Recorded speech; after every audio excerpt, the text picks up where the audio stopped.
Bonjour, dans cette vidéo, nous allons supprimer les zéros inutiles dans les nombres décimaux. J'ai ici le nombre 004527,3900. Il est constitué d'une partie entière placée avant la virgule et d'une partie décimale finie placée après la virgule. Dans un nombre décimal, je peux supprimer les zéros qui se trouvent au tout début de la partie entière. Et je peux également supprimer les zéros qui sont écrits à la fin de la partie décimale. Le nombre s'écrit alors 4527,39. Je vais vérifier qu'il s'agit bien ici des deux mêmes nombres en comparant le rang de chacun des chiffres. Dans ce nombre en bleu, le chiffre des unités est 7. Dans le nombre jaune, le chiffre des unités est également 7. Donc je continue, je regarde le chiffre des dizaines. 2 est le chiffre des dizaines dans ce nombre bleu, c'est également le chiffre des dizaines dans le nombre jaune. Même chose pour les centaines, 5 est le chiffre des centaines, 5 est également le chiffre des centaines ici, 4 le chiffre des milliers, 4 le chiffre des milliers. Le chiffre des dizaines de milliers est ici 0, là il n'y a rien d'écrit, cela signifie que c'est également un 0, même chose pour les centaines de milliers. Je vais comparer à présent les chiffres de la partie décimale. 3 est le chiffre des dixièmes ici, c'est également le chiffre des dixièmes du nombre en jaune. 9 est le chiffre des centièmes, 9 est également le chiffre des centièmes ici. Là, j'ai 0 qui est le chiffre des millièmes. Là, je n'ai rien du tout dans le nombre jaune, cela signifie que le chiffre des millièmes, c'est également un 0. Et même chose pour les 10 millièmes. On vient de voir que même en supprimant les zéros qui sont au tout début de la partie entière et les zéros qui sont à la fin de la partie décimale, le rang des chiffres dans ces deux nombres reste inchangé. Je peux donc conclure que ces deux nombres sont égaux. Je continue, je prends un autre exemple, le nombre 20180,407. Il n'y a pas de zéro au tout début de la partie entière, ni de zéro à la fin de la partie décimale, mais il y a des zéros à l'intérieur de la partie entière et également à l'intérieur de la partie décimale. Est-ce que j'ai le droit de supprimer ces zéros ici? Eh bien non, regardez.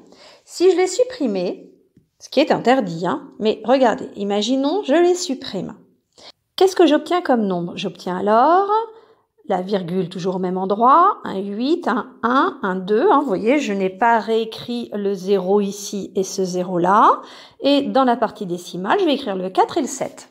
Et je vais comparer dans les deux nombres le rang de chaque chiffre. Le chiffre des unités est 0 dans ce nombre écrit en bleu, alors que dans le nombre écrit en jaune, le chiffre des unités est désormais 8. Donc on se rend bien compte que ces deux nombres ne peuvent pas être égaux, puisque je n'ai pas le même chiffre pour les unités. Et si je continue, le chiffre des dizaines est 8, alors qu'ici, le chiffre des dizaines est 1. Donc si on compare ainsi chacun des rangs, on se rend compte que les nombres ne sont pas égaux. Je n'ai donc pas le droit de supprimer les zéros qui se trouvent à l'intérieur des parties entières et décimales. Un troisième exemple, le nombre 8510, c'est un nombre entier car il s'écrit sans virgule, mais c'est aussi un nombre décimal qui peut s'écrire 8510,0. Dans ce nombre, la partie décimale est égale à 0. Il n'y a qu'un 0 dans cette partie. Je suis donc dans le même cas de figure qu'ici, là. Je peux donc supprimer ce 0. Puisqu'il est à droite de ma partie décimale, puisqu'en fait, il n'y a pas d'autres chiffres dans ma partie décimale. Ce nombre peut s'écrire 8510. Et je m'interroge, est-ce que j'ai le droit de supprimer le 0 qui est écrit ici, qui est à l'intérieur de ma partie entière? Dans le premier exemple, je vous avais montré qu'on pouvait supprimer les zéros qui se trouvaient au tout début de la partie entière et les zéros qui se trouvaient à la fin de la partie décimale. Mais ici, ce n'est pas le cas.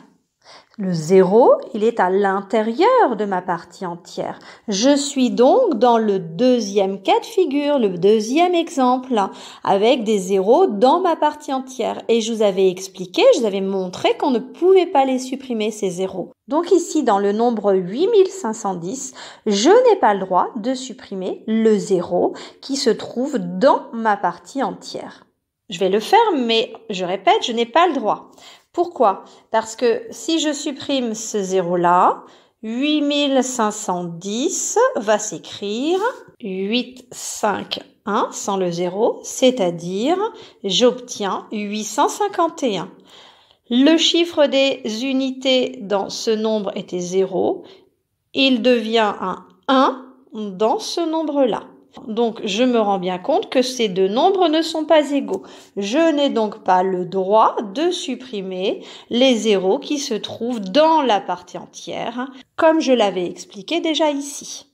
Un dernier exemple avec ce nombre, je vais supprimer les zéros inutiles. Donc, comme dans le premier exemple, je peux supprimer les 3 zéros qui se trouvent devant la partie entière.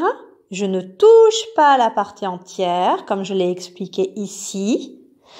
Et ensuite, je viens supprimer les zéros qui se trouvent à la fin de la partie décimale, comme je l'avais fait là. J'enlève donc ces deux zéros. Et je ne touche pas aux zéros qui se trouvent dans ma partie décimale, comme je l'ai expliqué ici. Ce nombre va donc s'écrire 74 020,07109.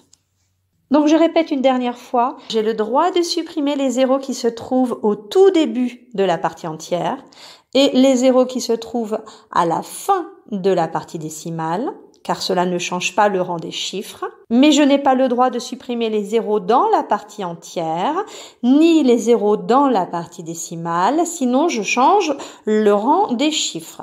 Et les nombres ne seraient donc plus égaux.